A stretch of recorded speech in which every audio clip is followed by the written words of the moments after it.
ঘূর্ণিঝড় রেমালের প্রভাবে একদিকে জলোচ্ছ্বাস, অন্যদিকে বৃষ্টিপাত, আবার চট্টগ্রাম নগরের বেশ কিছু এলাকায় কিন্তু জলাবদ্ধতার সৃষ্টি হয়েছে। এই মুহূর্তে আমি চট্টগ্রামে যে চকবাজার যে কাতালগঞ্জ রয়েছে সেখানেই সে আসলে দেখতে পেয়েছি এখানে জলাবদ্ধতার সৃষ্টি হয়েছে এই আবাসিক এলাকার সামনে। এখানে যে গাড়িগুলো আসছে তারা কিন্তু সেই গাড়িগুলো এখান থেকে যেতে না পারে অন্য সড়ক হয়ে কিন্তু তারা যাচ্ছে। আমরা জানেন যে ঘূর্ণিঝড় রেমালের প্রভাবে সন্ধ্যার পর থেকে কিন্তু চট্টগ্রাম নগরীর বেশ কিছু এলাকায় কিন্তু ভারী বৃষ্টিপাত হয়েছে। যে ভারী বৃষ্টিপাতের কারণে কিন্তু পাহাড় ধসের একটা সম্ভাবনা ছিল, সে আশঙ্কা ছিল। সেই আশঙ্কা থেকেই কিন্তু বিভিন্ন জায়গায় যারা ঝুঁকিপূর্ণ বসবাস করছে তাদেরকে সরিয়ে নেওয়া হয়েছে চট্টগ্রাম বিভিন্ন পাহাড় এলাকা থেকে। অন্তত 3 থেকে 4টি এলাকা কিন্তু জলাবদ্ধতার সৃষ্টি হয়েছে।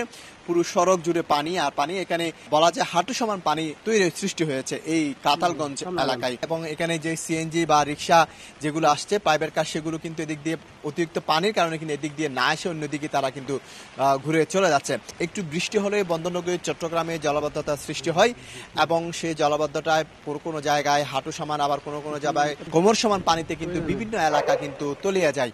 এটি হচ্ছে চট্টগ্রামের নিচু এলাকা বলা হয়ে থাকে কাতালগঞ্জ। এখানে কিন্তু প্রায় সময় কিন্তু পানি উঠে।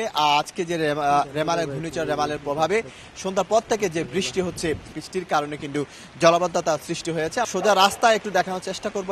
সেখানে মানুষের বেশ কয়েকজন মানুষ আসছে এবং বিভিন্ন গৃহপালিত যে পশু, আসলে কুকুর সহ বিভিন্ন পশুরা, সেগুলো কিন্তু এই পানির মধ্যে কিন্তু এক ধরনের তাদের দৌড়াদৌড়ি আমরা দেখতে পাচ্ছি। আর সামনে আরেকটি গাড়ি আসছে। এখন যেহেতু রাত 3টার কাছাকাছি, সেক্ষেত্রে এখানে গাড়ি যে যানবাহনের সেরকম খুব নেই। যেটি যাওয়ার চেষ্টা করছে, হয়তো সেটি পার হয়ে যাবে, কিন্তু অনেকগুলো আমরা সিএনজি এবং প্রাইভেট কারকে দেখেছি তারা কিন্তু এখানে এসে কিন্তু আটকে গিয়েছে এবং টেনে টেনে সেই সিএনজিগুলোতে নিয়ে যাওয়ার দৃশ্য আমরা কিন্তু দেখেছি। আপনাকে জানিয়ে রাখি, চট্টগ্রামের এই জলাবদ্ধতা নিরসনে সিডিএ, সিটি কর্পোরেশন এবং পানি উন্নয়ন বোর্ড সহ প্রায় 11,500 কোটি টাকার মেগা প্রকল্প হাতে নিয়েছে 2017 সালের পর থেকে। কিন্তু সেই মেগা প্রকল্পগুলোর মধ্যে রয়েছে 36টি খাল খনন এবং স্লুইস গেট নির্মাণ, খালের দেয়াল নির্মাণ এবং খাল সংস্কার, নতুন খাল খনন বিভিন্ন নেওয়া হলেও কিন্তু সেই রকম সুফল কিন্তু নগরবাসী কিন্তু সবসময় পাচ্ছে না। সেটি আসলে বোঝা যাচ্ছে যে বৃষ্টিতে আবারও জলাবদ্ধতার সৃষ্টি হয়েছে বন্দরনগরী চট্টগ্রাম জুড়ে। এই চট্টগ্রামে মুরাদপুর, চকবাজার, তিনফুলের মাথা সহ বিভিন্ন এলাকা কিন্তু এরকম জলাবদ্ধতার সৃষ্টি। আপনি দেখতে পাচ্ছেন একটি সিএনজি যেটি যেতে না পারে কিন্তু আবার ঘুরিয়ে কিন্তু সেই সিএনজিটি চলে যাচ্ছে পানির কারণে। এবং চট্টগ্রামের এই যে তিনপুলের মাথা এবং কাতালগঞ্জ, ওয়াসা, 2 নম্বর গেট সব বিভিন্ন এলাকায় কিন্তু পানি জলাবদ্ধতার সৃষ্টি আপনারা দেখতে পাচ্ছেন। আবার কিন্তু ভারী বৃষ্টিপাত হচ্ছে এবং ভারী বৃষ্টিপাত হলে কিন্তু জলাবদ্ধতা তো হয়, কিন্তু পাহাড় ধসের একটা আশঙ্কা থেকে যায়। কারণ চট্টগ্রামে কিন্তু গত 15 বছর হিসাব করলে কিন্তু পাহাড় ধসে অন্তত পক্ষে না হলে 350 থেকে 400 মানুষের মৃত্যু হয়েছে চট্টগ্রাম সহ চট্টগ্রাম এবং বিভাগের বিভিন্ন জায়গায়। এখন যে আবার ভারী মুষলধারে বৃষ্টি হচ্ছে এবং সেই বৃষ্টি হলে কিন্তু জলাবদ্ধতা আরো দীর্ঘস্থায়ী হয় এবং পাহাড় ধসের আরো সম্ভাবনা থেকেই যায়। তো আমরা সবকিছু মিলিয়ে আসলে যেটি বলতে পারি, সময় যতই গড়াচ্ছে এখন আবার আরেকটি বিপদের আশঙ্কা তৈরি হয়েছে। একেবারে এই এলাকায় বিদ্যুৎ চলে গেছে, সেক্ষেত্রে কিন্তু পুরো এলাকা অন্ধকারে পরিণত হয়েছে এবং পুরো এলাকা অন্ধকার হওয়াতে কিন্তু আসলে এক ধরনের ভয় ভীতির তো অবশ্যই সৃষ্টি হবে। কারণ এখন রাত 3টে, সেরকম মানুষের আনাগোনা এখানে নেই, মানুষ চলাচল বলতে নেই।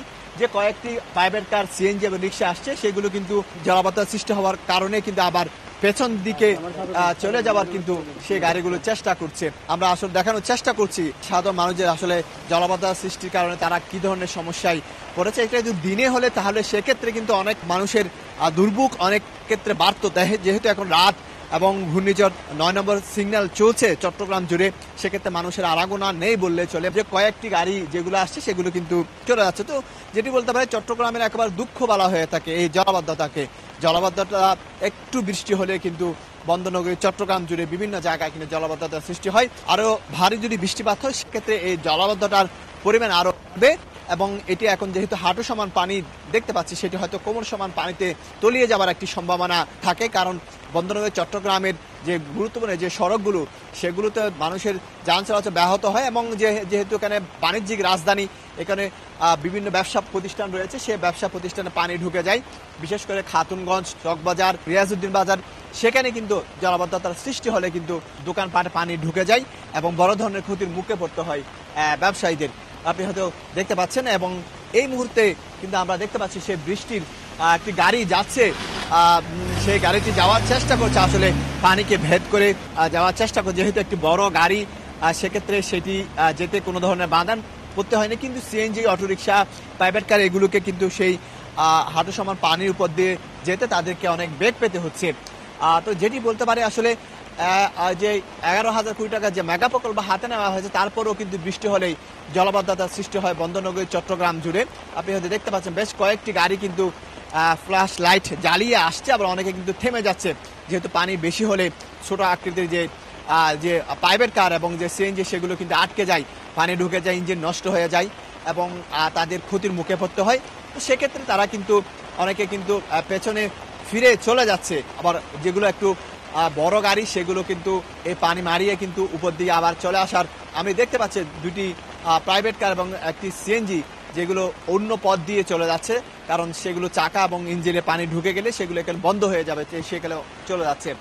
তো চট্টগ্রামের যে দুঃখ বলা হয়ে থাকে জলাবদ্ধতাকে, আজকে যেহেতু ঘূর্ণিঝড় রেমালের প্রভাবেই যে সন্ধ্যার পর থেকে বৃষ্টি হচ্ছে, তখন আমরা কিন্তু আশঙ্কা করেছিলাম যে জলাবদ্ধতার সৃষ্টি হবে এবং পাহাড় ধস হবে। যদি এখন পাহাড় ধসের এরকম কোনো তথ্য আমাদের কাছে নেই, তবে পাহাড় ধস যে হবে এরকম ভারী বৃষ্টি হলে সেটি আমরা অতীতেই আমরা দেখেছি। সেই আশঙ্কা থেকে কিন্তু জেলা প্রশাসনের পক্ষ থেকে কিন্তু প্রায় 2000 পরিবারকে চট্টগ্রাম আকবর শাহ এবং টাইগার পাস সহ বিভিন্ন পাহাড়তলি সহ বিভিন্ন যা পাহাড়ি এলাকা রয়েছে সেখান থেকে যারা ছিল তাদেরকে সরিয়ে নেওয়া হয়েছে বিভিন্ন ভ্রাম্যমাণ আদালতের মাধ্যমে। এবং পুরো চট্টগ্রামে এই যে দুর্যোগপূর্ণ অবস্থার কারণে কিন্তু প্রায় 1034টি আশ্রয় কেন্দ্র করা হয়েছে এবং 220টি মেডিকেল টিম গঠন করা হয়েছে এবং কর্ণফুলী টানেল বন্ধ ঘোষণা করা হয়েছে এবং শাহ আমানত জাতীয় বিমানবন্দর সব ধরনের ফ্লাইট ওঠানামা বন্ধ রয়েছে দুর্যোগপূর্ণ আবহাওয়ার কারণে। এবং পুরো চট্টগ্রাম থেকে যে বলা হচ্ছে প্রায় আশ্রয় কেন্দ্রে 10,000 মানুষকে বিভিন্ন জায়গায় নিয়ে যাওয়া হয়েছে।